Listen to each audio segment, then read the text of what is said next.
snowflakes don't just fall at Christmas, according to those who believe that the younger generations have it easier than they did. Yes, studies show that there is a wide gap in the well-being of the younger and older generations, with a new survey saying those aged 55 and over enjoy better living standards than their younger counterparts. Well, of course they would. Can't really see why. I mean, if you've your wealth made, you've your life lived, it's quite strange. Anyway, these studies say, why we continue to label the younger generation snowflakes. Peter Barnes thinks younger people are snowflakes and is here to argue it out with Freddie Poser, who thinks it's time the narrative changed. Well, why do you think it is time that the narrative changed then, Freddie? Well, I think that we've seen this narrative not just for the last couple of years, but literally for the last few thousand years. There are quotes attributed to Socrates, slightly apocryphally, but it's roughly what he thought, that the children of his day, back in 500 BC, now loved luxury and they didn't respect their parents. Similarly, Cicero complained that the times that the previous generations built the Roman Republic and it was the new generations that were destroying it. And we saw the Victorians, and then every generation has this argument, and here we are having it again. And I think that it's incredibly unlikely, frankly, that this is the generation where finally we've got snowflake children. I think it's much more likely that every generation thinks they had it tough, and every generation, because they lived through their own set of challenges, every group of people has its own set of challenges, and every generation has to deal with that separately. And I don't think it's true that there's a particular difference between generations. OK, Peter, you would strongly disagree with that? Yes, I would. I don't disagree with Freddie that it's not a new concept, but the reason that I think the snowflake moniker is apt now is really because of the sense of entitlement that we see amongst younger people, which is incredibly unique. I mean, if we actually look at the data that came out of this Carnegie UK study, the main aspect that they focus on is what they call democratic well-being. And this is the idea that young people are voting, not necessarily in large numbers, but what they're voting for, they're not actually getting. So therefore, they're taking the toys and going home. I'm sorry, this is democracy. This is the rough and tumble world of politics. You've got to keep campaigning and you've got to actually do something. The reality is, just posting a Guardian article to Twitter isn't campaigning, and young people just seem to think that they're somehow entitled to this. And I'm sorry, that's not how our system works. You've got to get involved more. And young people just refuse to do that. Is it possible, Freddie, that, the young of today are facing a difficult time when you think about all the challenges in terms of home ownership, in terms of, the development of AI, the state of the planet, all of these things, huge challenges for the next generation, and yet could it also be possible that they are a little bit entitled at the same time? Well, so firstly, my work is on housing policy, and I think that the challenges are immense for a young person. A 21-year-old saving 10% of their take-home income every year today would expect to buy a house at age 34, which is way older than it was for previous generations, certainly for my parents' generation.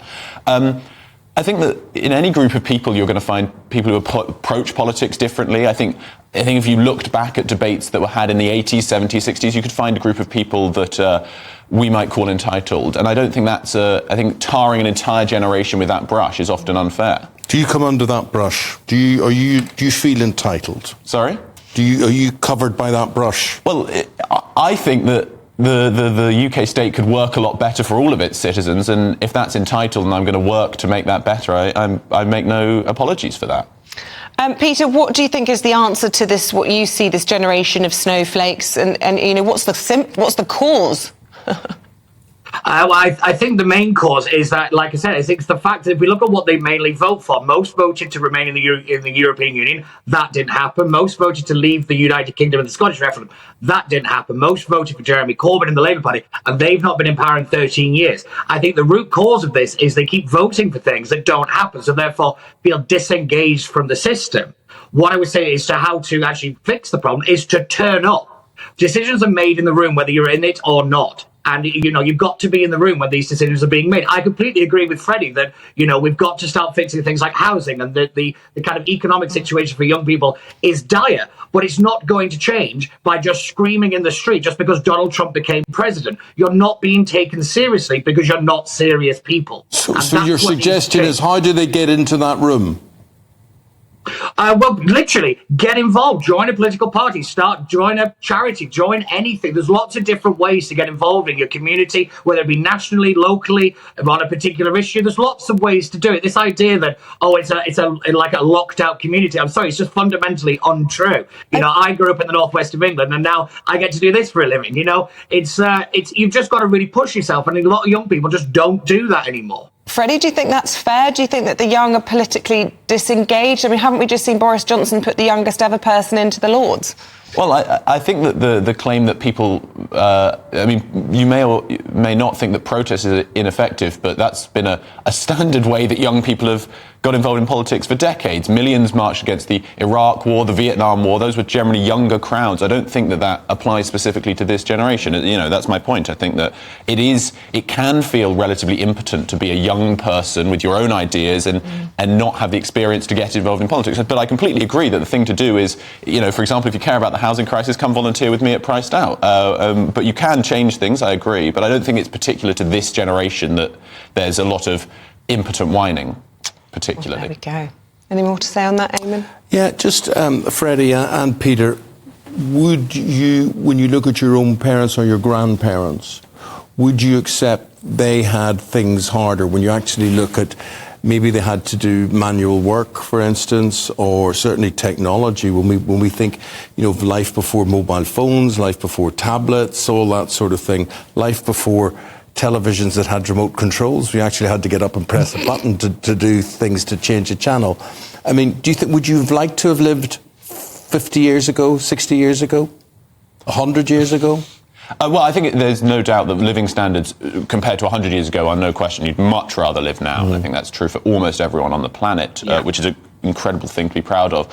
I think that it's true that for the generations that came, maybe born 85 and after, the economic situation has been a lot tougher, and the expectations of wage growth and economic growth and housing prices especially have made that incredibly tough. But as I said at the top, every generation has its own challenges. We, thankfully, in the UK, haven't gone through the Great War or the Second World War, but we've had this incredible 3 decades of house price inflation that have priced people out of the market. Those aren't comparable, but each generation has challenges and advantages. Freddie, I look at that housing situation and it bewilders me why it's not solved. And the only reason it's not solved is that it is in someone's interest. It's not about the environment or anything else. It's about big business securing land and making profit on a small number of houses, getting them the same sort of profit they would if they were building hundreds of thousands. That's my own view, and I'm absolutely sick. And to listen to the Home Secretary talk about homelessness is a lifestyle choice. I mean, it basically makes me want to vomit, I have to say. Now, from your point of view, Peter, we asked you, is there any other generation you would have chosen to live in, or do you think it was always harder previously?